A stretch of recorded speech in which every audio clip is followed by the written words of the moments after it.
ఈరోజు నేను దోశల్లోకి టొమాటో చట్నీ చేస్తున్నాను. సూపర్గా ఉంటుంది, ట్రై చేయండి. కళాయి నల్లగా ఉంది ఏంటని చూస్తున్నారా? టొమాటో పచ్చిమిర్చి ఆ కళాయిలోనే ఫ్రై చేశాను. ఇంకా వేరే గిన్నె ఎందుకని దానిలోనే తాలింపు వేసాను అనమాట. పచ్చడి అయితే చాలా బాగుంటుంది, ట్రై చేయండి. మీకు నచ్చితే లైక్ చేయండి. ఇంగ్రీడియంట్స్ చూద్దాము. 6 టొమాటోలు, ఒక 15 పచ్చిమిర్చి ఉంటాయన్నమాట. 15 పచ్చిమిర్చి అవి తీసుకొని కడిగి ఈ కళాయిలో స్టవ్ మీద కళాయి పెట్టుకొని స్టవ్ వెలిగించుకొని ముందుగా మనం ఆయిల్ ఒక 5 స్పూన్స్, ఈ చిన్న స్పూన్ తోటి 5 స్పూన్స్ అంత వేస్తున్నాను. వేసుకొని చిన్న స్పూనే కాబట్టి చూడండి, క్వాంటిటీ పెద్ద స్పూన్ అయితే 3 స్పూన్స్ అంత ఉంటుంది. ఇంకా వేసుకొని నీట్గా కడిగి పెట్టుకున్న పచ్చిమిర్చిని ముందుగా వేస్తున్నాను. పచ్చిమిర్చి కొంచెం చిటపట అనిపిస్తా అనుకుంటే కట్ చేసి వేసుకోండి, ఇబ్బంది లేకుండా. ఇంకా టొమాటోని కూడా ఒక 4 పీసెస్ చేసుకొని వేసుకుంటున్నాను. ఎందుకంటే ఇంకా అవి 4 పీసెస్ అయినా ఇబ్బంది లేదు, టొమాటో మెత్తగానే ఉంటుంది కాబట్టి ఈజీగానే ఫ్రై అయిపోతుంది. వేసేసుకొని చక్కగా లో ఫ్లేమ్లోనే ఫ్రై చేసుకోండి, మాడకుండా నిదానంగా దగ్గరే ఉండి. కావాలంటే మూత కూడా పెట్టుకోండి ఫ్రెండ్స్, బాగా ఫ్రై అవుతుంది. అంటే మగ్గినట్టు బాగా ఫ్రై అవుతుంది అన్నమాట. ఈ పచ్చడి మనం ఇడ్లీలో అయినా తినొచ్చు, అట్టులోకి అయితే సూపర్గా ఉంటుంది. అందుకే నేను చేశాను.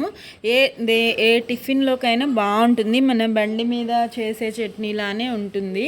వాళ్ళు ఇంకా ఏ ఇంగ్రీడియంట్స్ వేస్తారో నాకైతే తెలీదు. నేను ఆ టేస్ట్లో వచ్చేలానే చేశాను. సూపర్గా ఉంటుంది, ట్రై చేయండి. ఇంట్లోనే ఈజీగా టేస్టీగా పచ్చళ్ళైనా కారం పొడులైనా చేసుకుంటూ తింటూ ఉండండి. మీకు ఎలా వస్తున్నాయో నా వీడియోస్, వంటలు కామెంట్స్లో చెప్పండి. పచ్చడి నచ్చితే లైక్ చేయండి ఫ్రెండ్స్. ఇంకా ఇలా కలుపుతూ 2 వైపులా టర్న్ చేసుకుంటూ బాగా ఫ్రై చేసుకుందాము. 2 వైపులా టర్న్ చేసుకుంటూ ఈవెన్గా ఫ్రై అయ్యేలాగా చూసుకుందాము. దగ్గరే ఉండి ఫ్రై చేసుకుంటే బాగా ఫ్రై అవుతాయన్నమాట. ఇంకా టర్న్ చేసుకుంటూ 2 వైపులా చక్కగా ఫ్రై చేసుకుందాం. ఒక 10 మినిట్స్లో మగ్గిపోతాయి టొమాటో పచ్చిమిర్చి. ఈ టైంలో ఇదిగోండి, కలర్ మారింది, టెక్స్చర్ కూడా మారింది కదా. ఇలా ఉన్నప్పుడు చింతపండు ఒక చిన్న స్పూన్ అంతా వేసుకుంటున్నాను.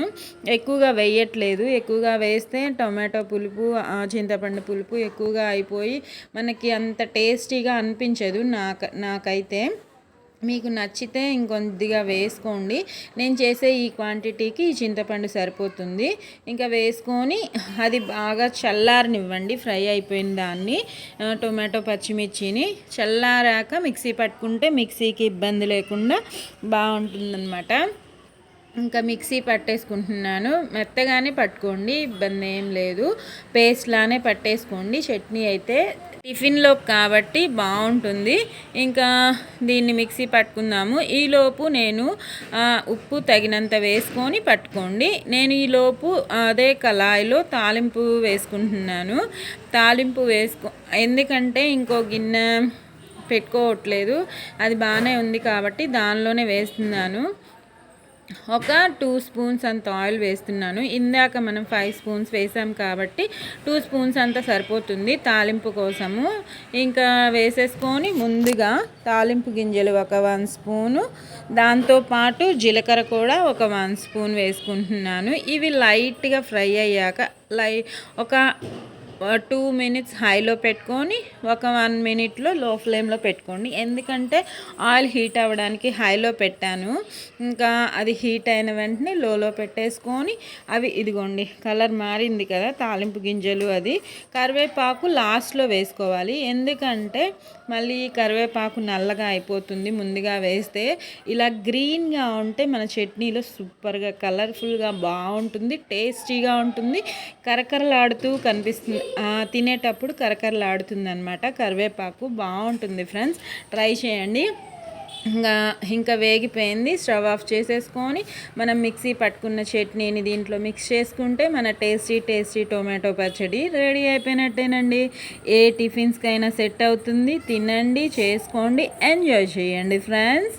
నా పచ్చడి అయితే సూపర్గా ఉంటుంది. వీడియో నచ్చితే లైక్ చేయండి, షేర్ చేయండి, కామెంట్ చేయండి. పచ్చడి చేశాక మీకు ఎలా వచ్చిందో అది కూడా కామెంట్లో పెట్టండి. Okay friends, bye, take care, thank you for watching. చూడండి ఎంత బాగుందో కలర్ఫుల్గా పచ్చడి అయితే. Okay friends, bye.